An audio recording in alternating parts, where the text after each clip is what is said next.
Yeah, we're back here. We're back here. Yeah, we gotta. Who is this? I'm a new host. Young man. This young man. You look like a boxer when they're in their training camp. They grow the beard again.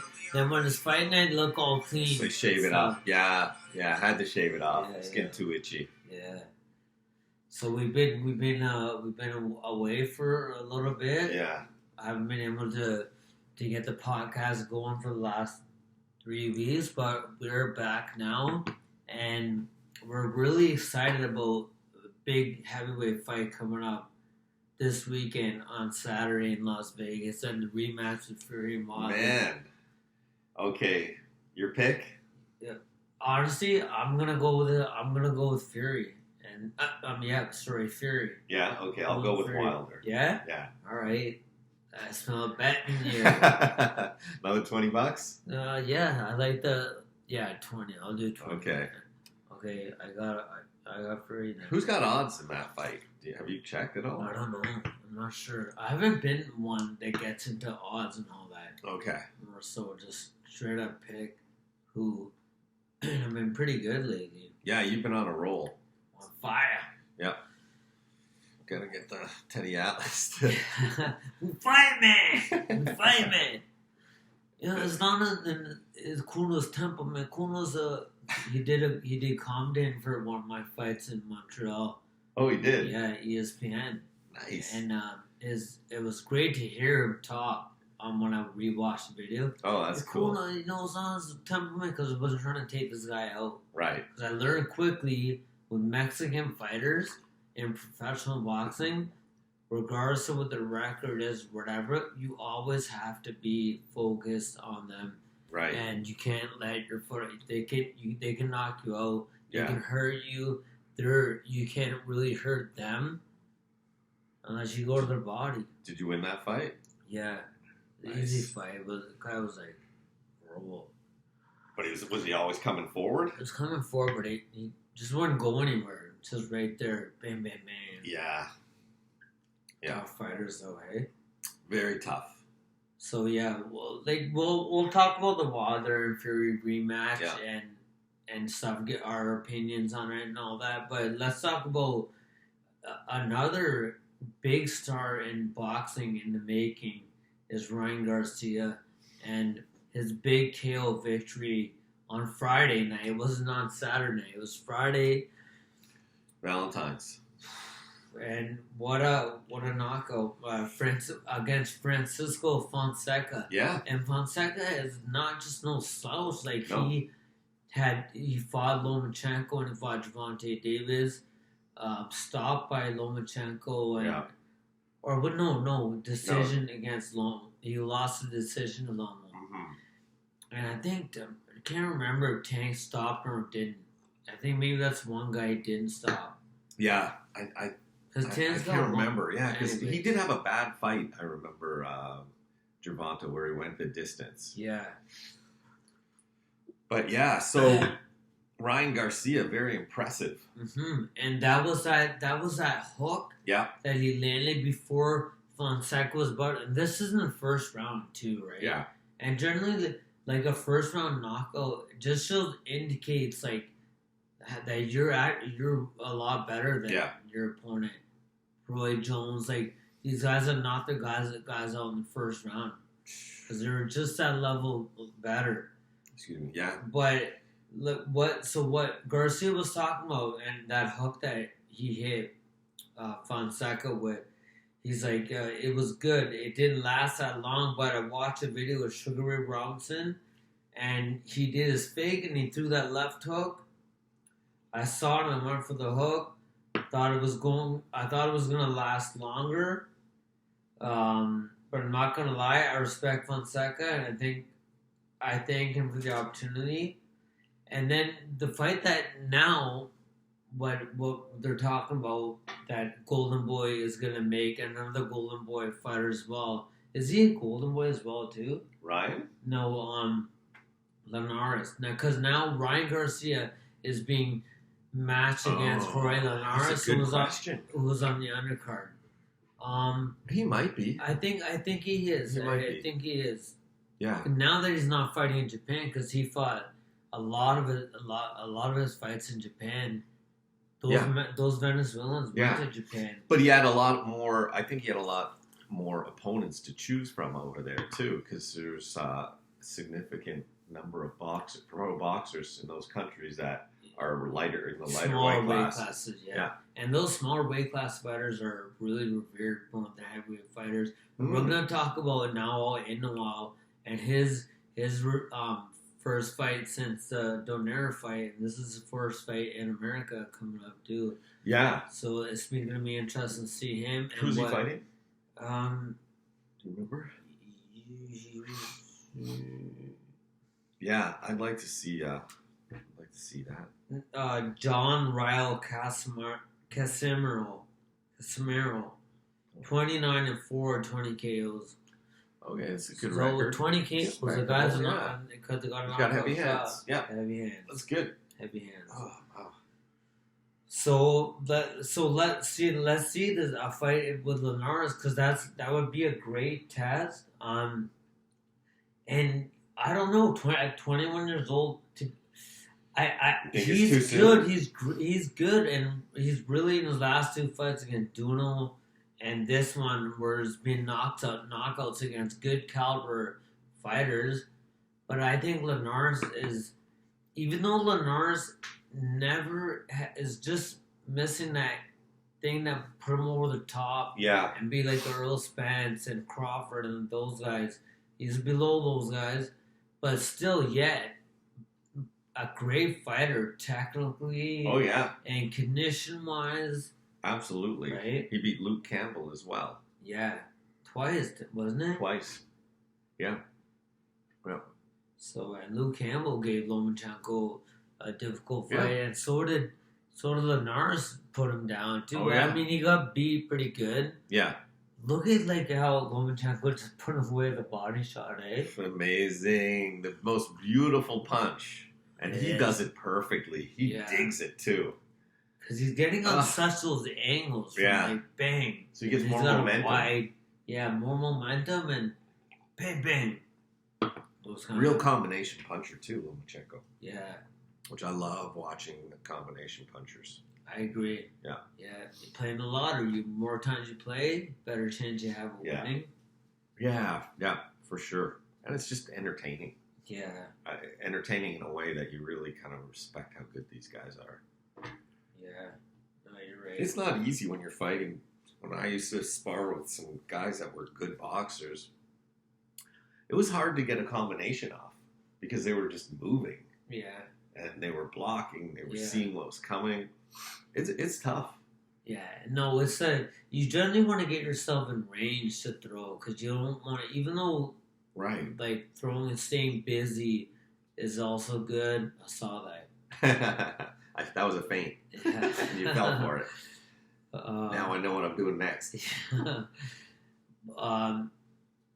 don't know. Anyways, but I mean, let's see if this fight gets made like this, because I'm really excited about that, man. That's a big. It's a big step up. A big opponent. Yeah. A good fight. In my personal opinion, too young. 21. A little bit too young. I think the maturity level is apparent, I think, with Linares and Garcia. Who knows? But those like De La Hoya was doing it at that age and stuff. Those guys are beating top guys at that age. Eric Morales. Yeah. Oh yeah, absolutely. Yeah. I don't know. It's wow, that's a tough call, but I think Linares, with his experience too, should pull it off. Yeah. Is it going to be a 10 round or a 12 round? No, it'll definitely be a 12 round. I think that's some fight belt in there. I thought Linares lost all his belts to Lomachenko. Yeah. And does Ryan Garcia have a belt? I think he does. But I don't know. Nowadays, everyone's got a belt. You got the champion in Emirates, the mandatory, Intercontinental. Yeah, all these champion in recess. If you live near the equator, BO belt. Yeah. I don't know, but the 135-pound weight class right now, it's just on fire. Wow. On fire with Lomachenko leading the pack, and Teofimo Lopez when their fight coming up May 30th, but it's not signed. I don't know if it's not signed or whatever, but they're saying it's May 30th. Like that should be the date. Okay, that's great. Yeah, so that'd be a very interesting fight because can Teofimo Lopez, you gotta give him credit one is for taking a fight of this magnitude. Not many people want to face. Now, put it this way, people are waiting in line to fight Lomachenko. Oh yeah, and how many times is he now fighting a year? Lomachenko. Yeah, but he's pretty active. Like he's fought. Like he fights generally every 3. Does he fight 3 fights a year or so? Yeah, I think 3 or 4. Okay. It just seems like waiting till May 30th is another long period of time with Lomachenko not having a fight since his last fight. I agree, but one thing is that was Corolla and he destroyed him. Yeah. Obliterated him. Yeah. He didn't even get a lot of rounds. Yeah. In, you know? One thing is that, and I know the gym is not the same as being in the ring and actually fighting. Nothing compares to that. Yeah. Sparring doesn't anything. You're right. Nothing does.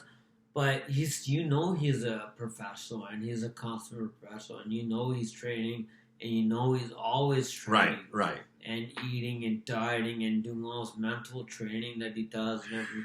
And he's always ready to go and his father would have allowed anything less than that. Yeah, I mean, you got to really respect him. He's got talent, but he works his talent. Yeah, he works at it. Yeah. So that weight class: Lopez, Devin Haney, Ryan Garcia, Tank. Oh man, they're like stacked. Yeah. What a nice weight class. Yeah, lots of good fights there. So another fight coming up, and the reason why I want to talk about this a little bit too, because one is Sam Vargas. He's Canadian. Yep. He's from Toronto, and I know Sammy pretty well. We used to train together at Chris Johnson's gym in Mississauga. We trained together.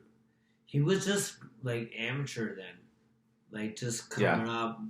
But he was always a tough guy, and he's fought everyone. Like you have to definitely give because this he has this time, dog. And let me see what your opinion is on it. Okay. Now you got a guy like Virgil Ortiz Jr., who's Dallas De La Hoya is saying is the future guy of boxing, future of the pro, 21 years old from Texas, and he's 15-0 and 15 KOs. But he's good, man. Like I've seen him. He's good. Does he come out with a cowboy hat on? Yeah. I think Gilberto Ramirez does that too. He's from Dallas, Gilberto does too. Yeah. You like him, man. You always have I do. pressure fighting and but with technique. Yeah, with technique. Long arms. That tall. Yeah. So I'd like to see. I don't know. I got to see when his next fight is. He's got a fight coming up because I think he went up to 175. Yeah. Yeah. He went up to light heavyweight. He was super middleweight. Oh, he joined in with those another crazy light heavyweight division. Better Biev and these guys crazy. Speaking of Better Biev, sorry to interrupt. I watched a video of an amateur fight between Better Biev and Usyk. Oh yeah. They were 99 kilogram weight class. Yeah. So I think in amateurs I was like heavyweight. Yeah. And they had it was a really good fight, but you could see that Usyk was winning, and Usyk beat him. Yeah. And Better Biev was number 1. He was ranked number 1 at that time. Yeah. And he finally got taken off his crown by Usyk. Yeah, Ukraine and Russia, eh? Yeah, that's what it was. Yeah. So now Usyk is heavyweight, right? He was a big boy in the amateurs too. But I don't think he's a small heavyweight though, right? He is. I agree. But his technical ability is what's going to really make him stand out from the rest of the pack in the heavyweight division. Yeah, and he throws a lot of punches, and that wears guys down as well. Mm-hmm. And you remember what's the British fighter who had a fight, and then with him, it was his last fight, and then he retired. British dude. Just recent? And not long ago. That was his last fight against. Who are we talking about here? The British. Don't worry. We'll come back to it. Too bad we can't cut this part out. I know. This is kind of what you see is what you get. Yeah. So, anyway, Usyk is. But he's also a heavy hitter too. It's not just his movement. Like he's not a huge puncher, but he is an effective puncher. And that's the best way to put it. And he puts a lot of combinations together, and I think that always has an effect on their opponent. I agree. Like look at the school that they come from. It's just they're good, great, fundamentally sound fighters. Oh man, yeah. And Usyk trains with Lomachenko, too. Yeah. They're all in that laboratory in California. They call it the laboratory with Papa Lomachenko. I like that. And, I really like his humility and how humble he is, man. Yeah. He never wants to be, he's always in the background. Yeah. He don't want to be in front of... He trains he doesn't really train other fighters, eh? He doesn't. Just Lomachenko. Yeah. I thought so. But he gives guidance to because, who wouldn't take the guy's freaking genius, man? Wow, man. Does he have a IQ of boxing? IQ. Right? That's a real PhD of boxing. Yeah, not these fake, I'm a PhD in boxing and there's such a thing. I know. Oh, you got a certificate? The doctor of boxing. How do you get that? From cereal box? Oh man. But yeah, Doc. So about Virgil Ortiz. Yeah. So he's got a fight with Sammy Vargas. Now Vargas, he's fought a lot of good guys, right? And those notable worthy names: Amir Khan. Amir Khan, and he gave Amir Khan a tough fight. He did give him a good fight, and he did. He did really well in that fight. And that just shows where Amir Khan has gotten, and he was not going to get a decision in England. No way. That fight was in Birmingham actually, and that fight was my cousin was there, a cat, and I talked to him today, but he was telling me, he's like, because I told him my Sammy Vargas, I know him, so he's from Toronto, and he's gonna come Lee Baxter and Chris Johnson. And then my cousin saw Lee Baxter and stuff, and decided to talk to him for a little. I'm like, and his cousin, and awesome. That's pretty cool. Right? Yeah, it is. It is. So what are you thinking about that fight? The question I was gonna ask you. About it. So what do you think? So him fighting Luis Collazo, Danny Garcia, Earl Spence Jr., Amir Khan, more the Danny Garcia and Earl Spence, and those are knockout losses, TKO losses. Going into and fighting a guy 15-0, 15 KOs, 21 years old, 5'10", welterweight. Is it a good decision? On Sammy Vargas's part or his team? Yeah, are you going into that fight thinking that you have a chance to win? Is that what it is? I'm sure Samuel Vargas has got the mindset that I'm the more experienced, seasoned guy. You haven't met all the people you beat are chumps. You haven't met anybody like me, and you're going to be in for a long night. Yeah. He's got to have that mindset. Has to. But I believe that it's not the best choice of opponents. No way. He's had a few knockouts now, Sam Vargas. Yeah. He's good, tough guy, strong guys. And I don't think it's a good choice. I'm just for health wise as well. That's what I think. That's what I think. I mean, do you ever talk to him? Yeah, I talked to him like. See if he'll come on the show once. Yeah, I can get him here for sure. Okay, for sure. But then like Virgil Ortiz too. He's not just like an average like 15-0 fighter. Like he's like this guy. He knocked out Brad Solomon, who was 28-0 at the time. He knocked out Antonio Orozco, him. He knocked him out. He was 28-0 at the time. Wow. He knocked out Mauricio Herrera. That's impressive. Danny Garcia in Puerto Rico, but didn't get the decision. Yeah. So it's not just a regular type. This guy's got serious credentials and serious punching power. Oh, so so then Samuel Vargas' team knows that, who his previous opponents are. So you know what? I said something completely wrong leading into this. Yeah, because you didn't know this part. Yeah, but now that I know it, see, I should have kept my mouth shut. But now that I know it, I would say, no, he knows they're not chumps that this guy beat, but he's got to have, it can't be, he's got to have something in his own mind that says my experience and I fought tough guys too, you know. I just hope he's got to motivate him. I hope he's getting paid like a good payday to fighting a fight of this kind of with the consequences that could happen from a fight like this, or it could go the other way. But I'm we're very skeptical, and we respect Sam Vargas. Yeah. Like what he's done, many have not been able to do that. And he's always a classy, tough guy. Yeah. And and we respect that. Yeah. I want him to win. Of course I do.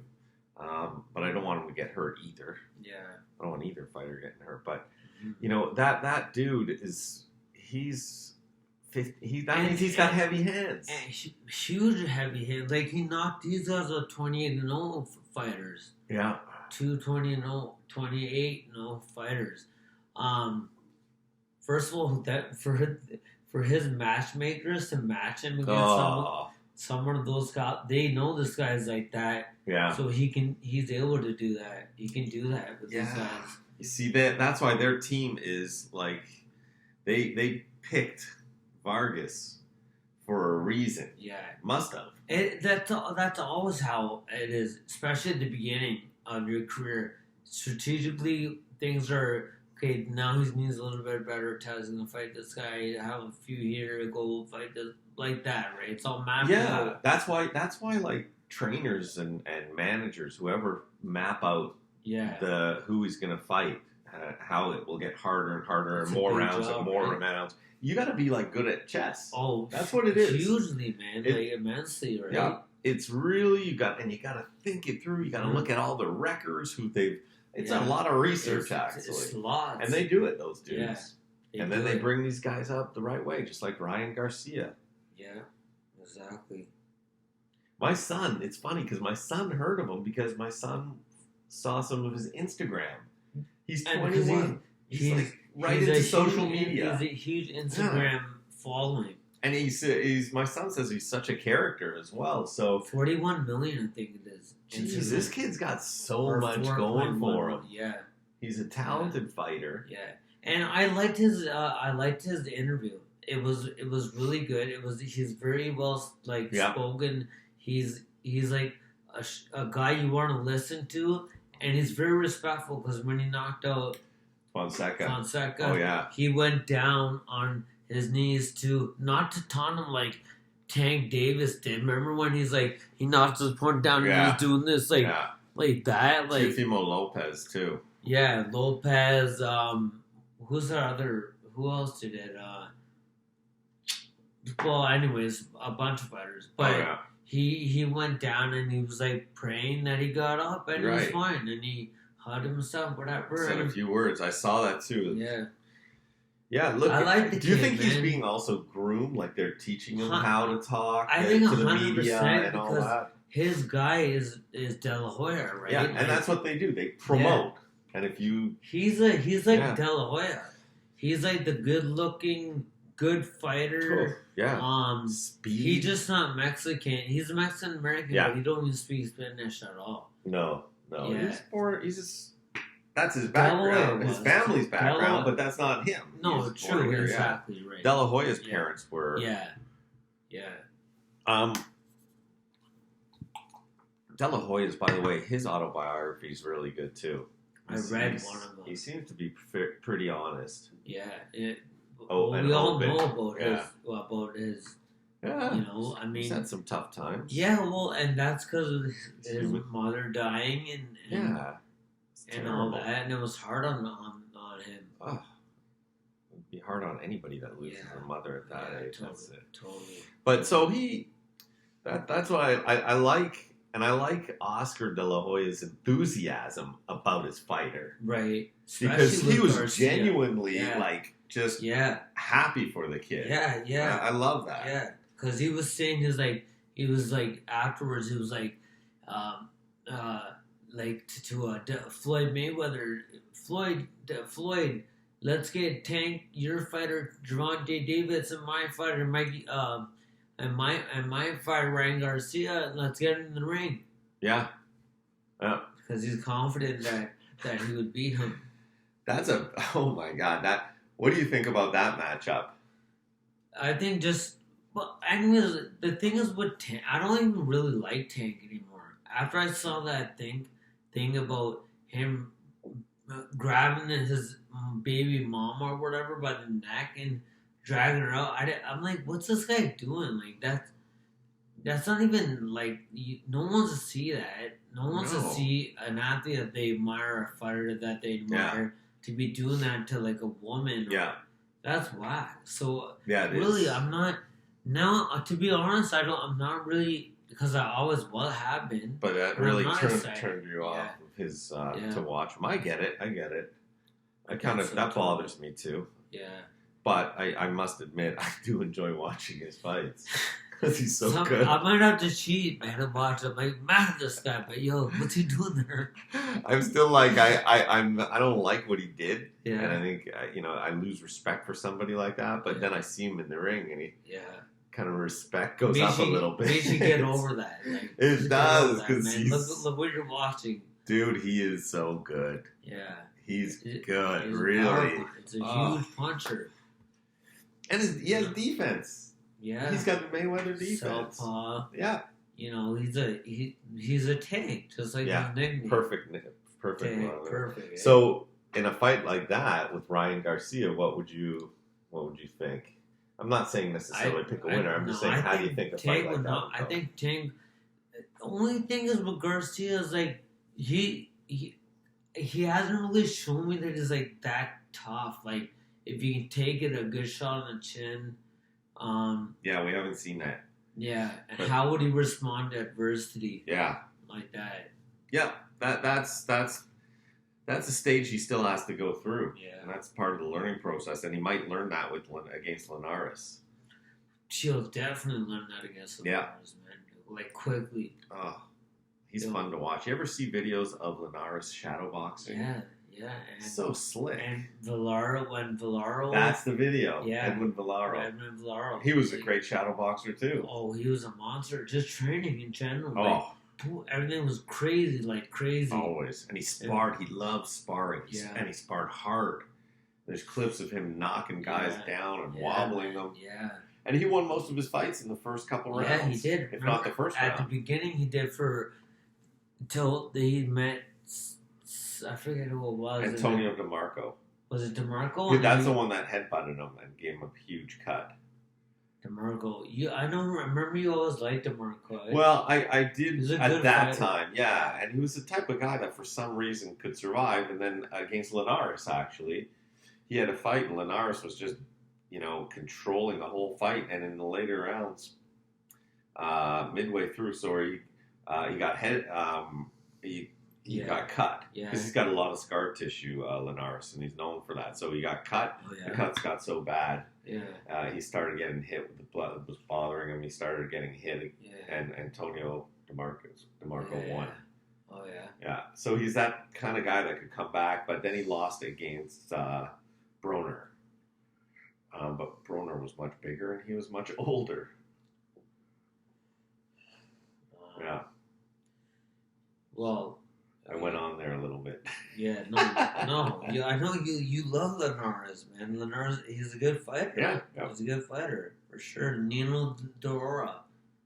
Hey. Who? What? Nino D'Ora. Yeah. What does that mean?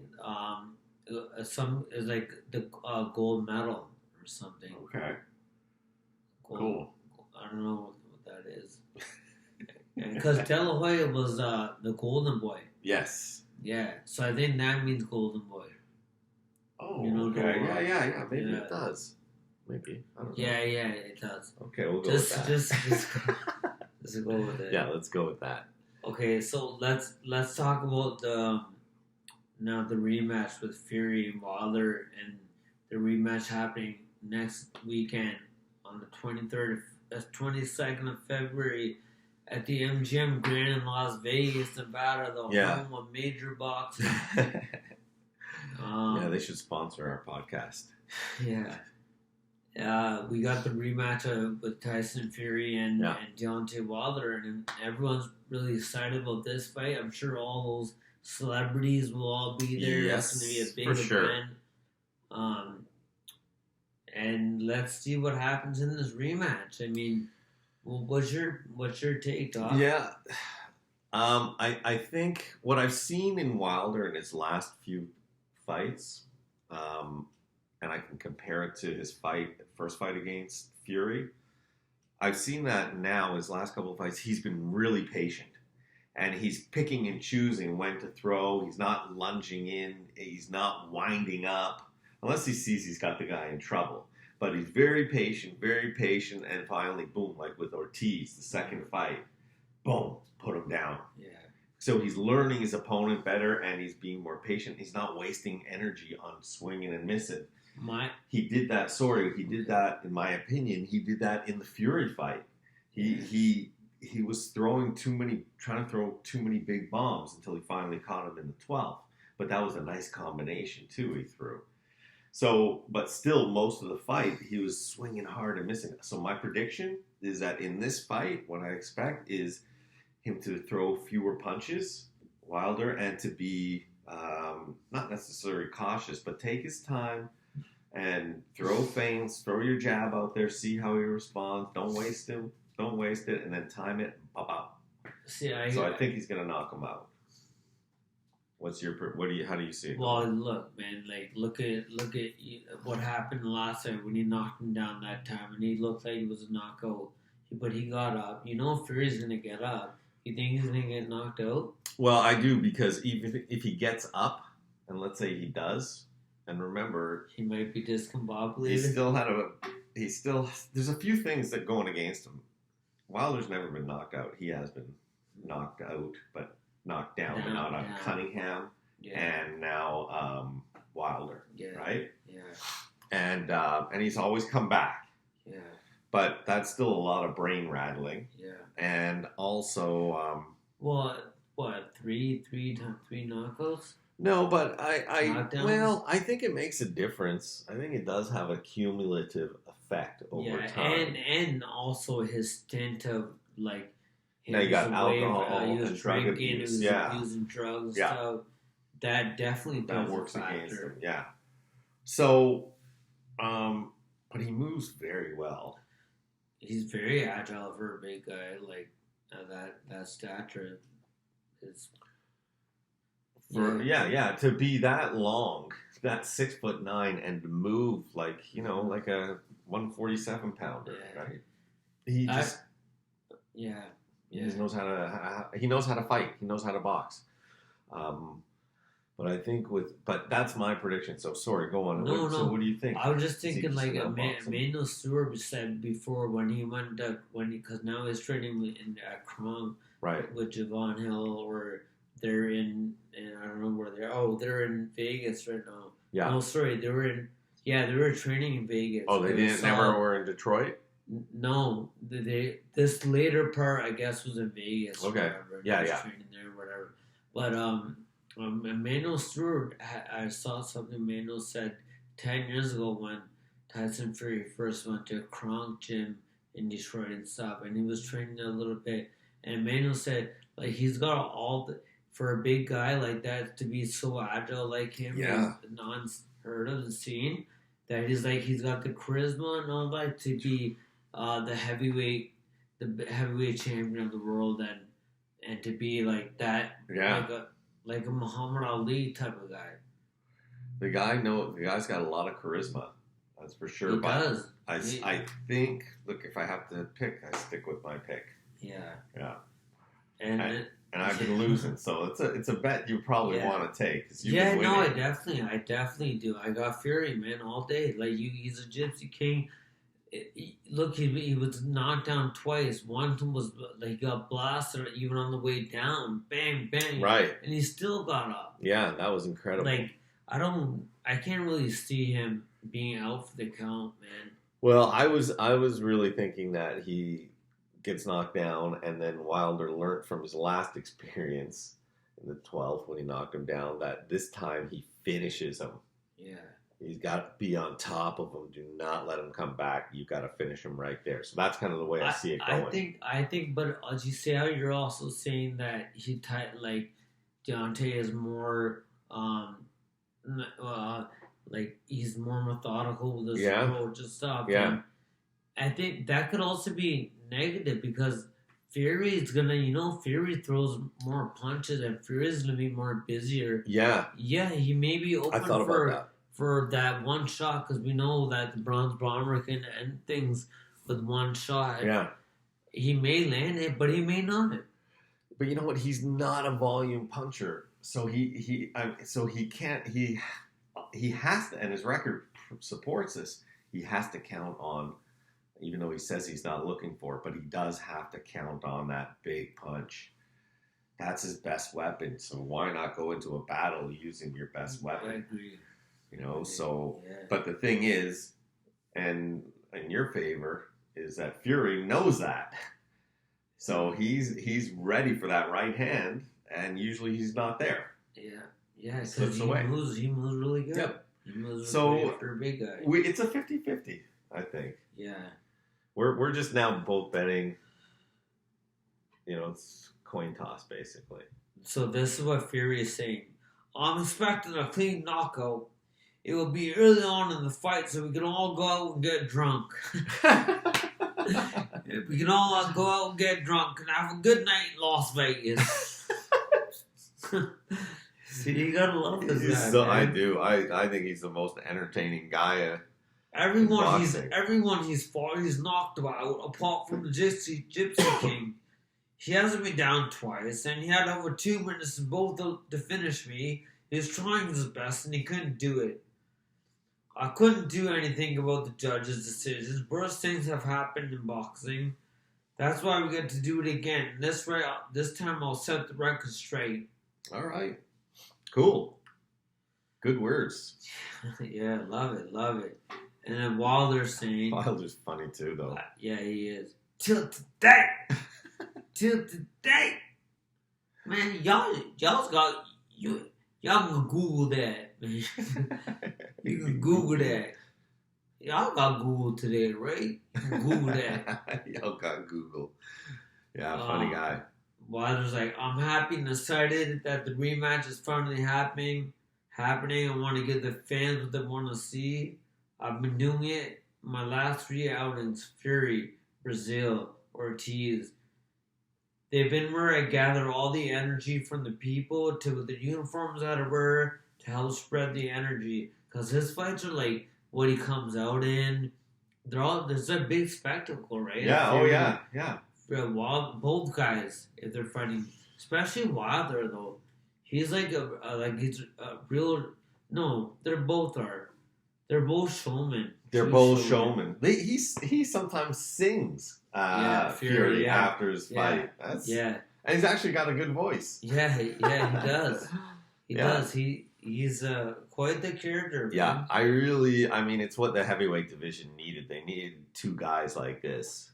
But look, Anthony Joshua, what he did in the second fight puts him right back up there in the mix for a contender. I'm kidding, man. Who comes before him? Who is fighting? Out of the first two, out of these two guys, who comes before him? You know who he's fighting? He's fighting. What's that? What are those heavyweight? The Europeans, Pulev. Oh, Pulev. I think he's fighting Pulev. Who cares about that? You know why? You know why? He's still damaged, and he'll never be what he was. But that's not what I'm saying though, and I agree with you on that. But who you got these two guys, right? Wilder, Fury, and I say Joshua right now is the number 3 heavyweight out of those 3 guys. Right. So, yeah. or do you think somebody's above them? But what about that? And you talked to me before about that Daniel Dubois. Oh, he's got a fight. He's fighting Joyce. Wow. All English. When is that fight? I think it's March. Okay. I'll find it for sure. I'm really looking forward to that fight. I saw the promotion for it. Yeah. That's awesome. I love fighting at this stage, undefeated. Holy crap! It's gonna be a war. They're both big. They're both skilled. Yeah. I like watching these guys fight. That says a lot for the future of the heavyweight division. But that's why they're not there yet. They're not in that talk yet. No. While we're talking about Fury and Wilder right now, not Joyce. Right. And you don't want to put them in a huge fight like with Fury or Wilder at this point. You get your career right. Suddenly the path is not set. Yeah. So yeah, it's good fights coming up. We're lucky. Then on this undercard, undercard's not even that good, and these I don't know why these undercards are not good anymore. Yeah. They're not like those Dom King days where the undercards would be stacked. Like you got world champion fights after fights, man. It's only on the pay-per-view, don't you think? Yeah, you're right. More pay-per-view is not good. Yeah. It's not the good fights. Like we got Charles Martin versus Gerald Washington. Right. And Charles Martin's head's back. Like I thought he was like a one-hit wonder guy. I don't even remember him, honestly. He fought. He was IBF champion. Then he fought Joshua in England and got knocked out. Okay. And lost his belt. Yeah. Anyways, and then on the undercard, he got hit with an uppercut. Is that the guy that got knocked out with a beautiful Joshua uppercut? I think it was him. I think it was yeah. I can't remember. I don't. Yeah. Then we have on the undercard also do Manuel Navarrete. Yeah. 25 years old, 31. Man, he's sick. Actually, he's good. I've watched him. I've watched a few of his fights. He's really talented. He fought that Isaac Dogboy twice. Remember the little African guy? Yeah. He destroyed this poor kid, man. Yeah. That guy got hurt in that fight. Yeah, he hasn't fought since. Wow. I don't think he should fight again. I don't think so. After a beating like that. Yeah, so Navarrete, at least he's on that card. That'll be nice to watch him again, even if he mows whoever he's fighting down. But he's a star in the making. Yep. 30 and 1. Also a young guy too. Yeah, 25. Yeah. So I also watched another fight. It was the Murat Gassiev versus Medvedev. I didn't see that one. And that was that cruiserweight title, and Gassiev won. Yeah. And it was a good fight.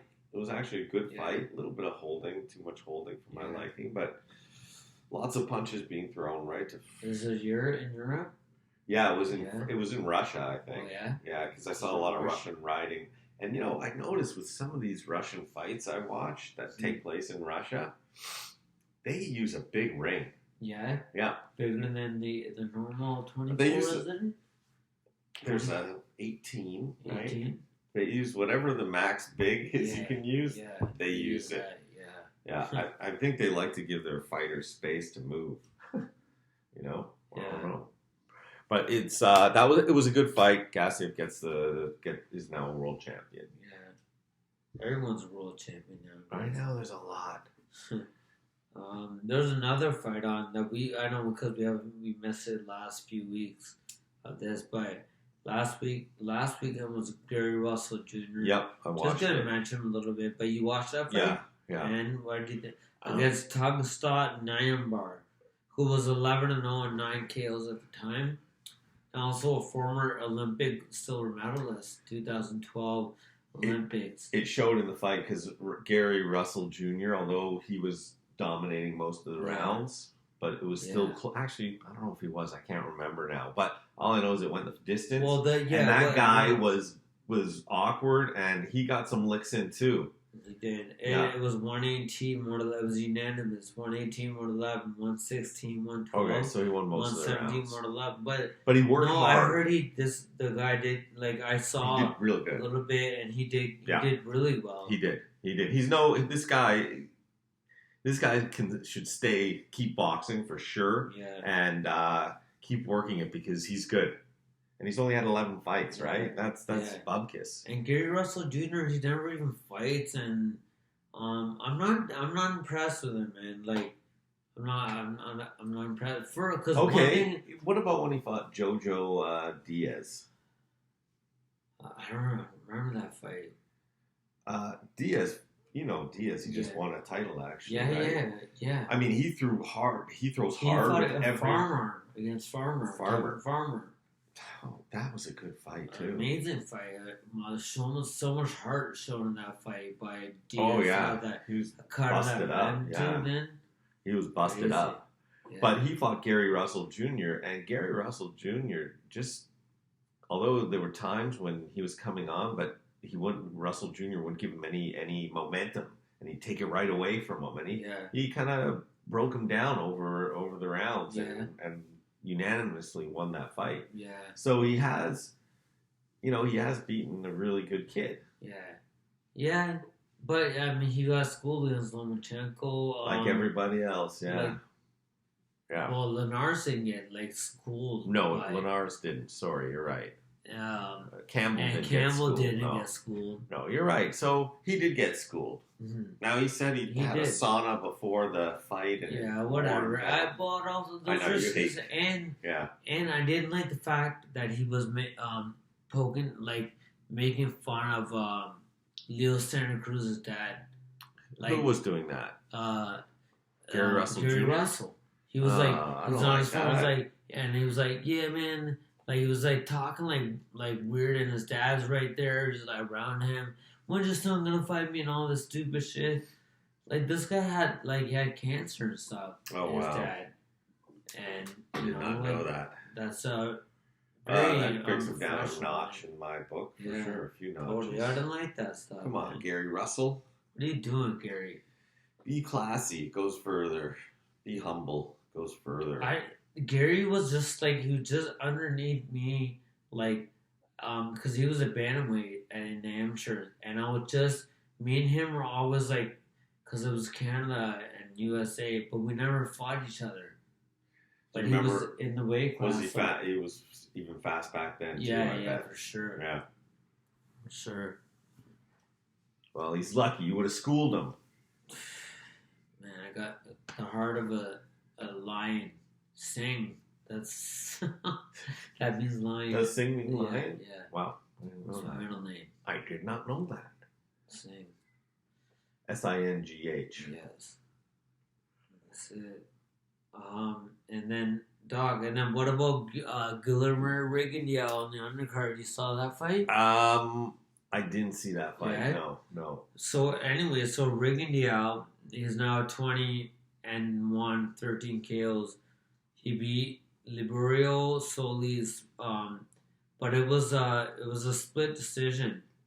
Oh, really? Yeah, and Solis was 30-5-1. Okay, so first, Rigondeaux. Okay, so he's 39 years old. He dropped down to bantamweight because he was campaigning up there a little bit, right? Yeah. And he dropped down to bantamweight. Remember, he's 39 years old, and then, And now he's fighting this guy, 30-4. So he comes up knowing that Rigondeaux, he already knows Top Rank dropped him a long time ago. People don't want to work with him because his style is appealing to boxing fans because it's the art of boxing, Right. and the skill that we all appreciate and respect. But in the pro ranks, it's not. It's what people want to see and what they're going to pay to see. It really comes down to that. They're not in the business to lose money. So he started off the fight toe to toe with Liborio, toe to toe, and it was entertaining.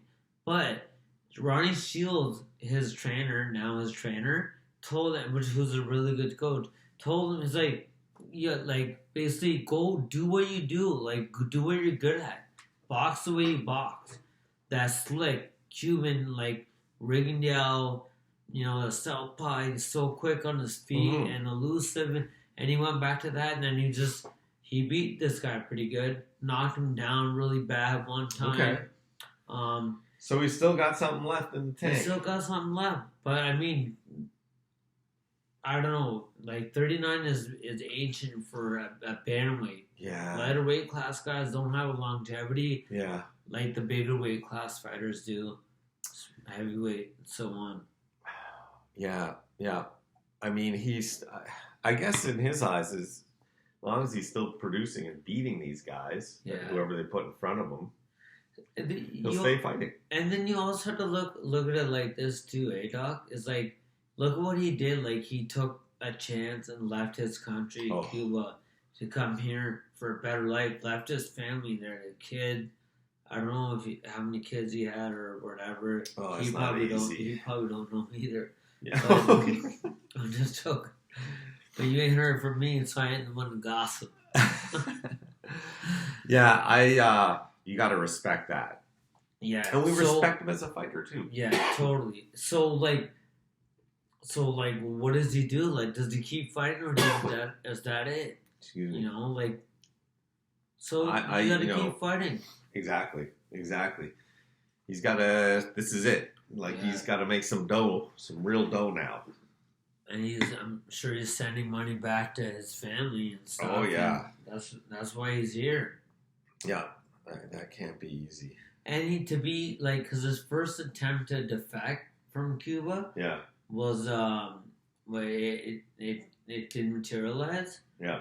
And then, so he was like, he's been like alienated from the country. He's been cut off like from everything. They talk about him like they do the other ones because they don't like that when you try to defect. Right. Oh, I know. I guess so. Yeah. Yeah. Well, what about what do you got for us on? You want to go to Kooner's Corner?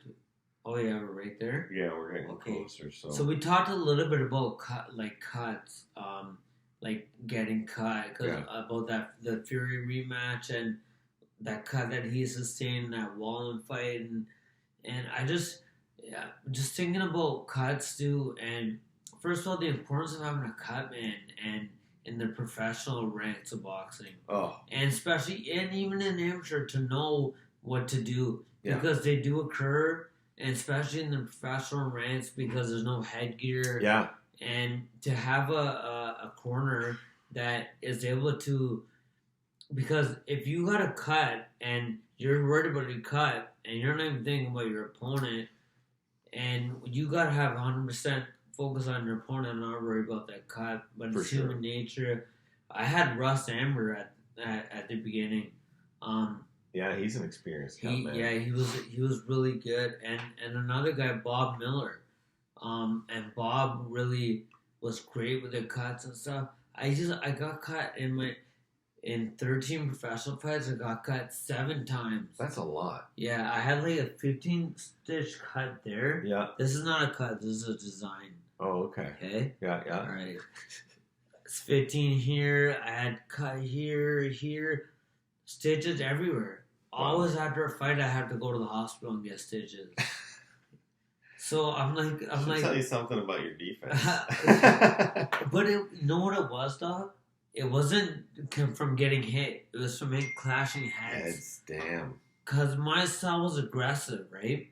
And it was like sometimes too much aggressiveness where it caused our heads to clash. Right. And maybe it was that and bad luck as well. But when heads clash, it's harder than a punch is. Yeah, somebody's getting opened up for sure. Yeah.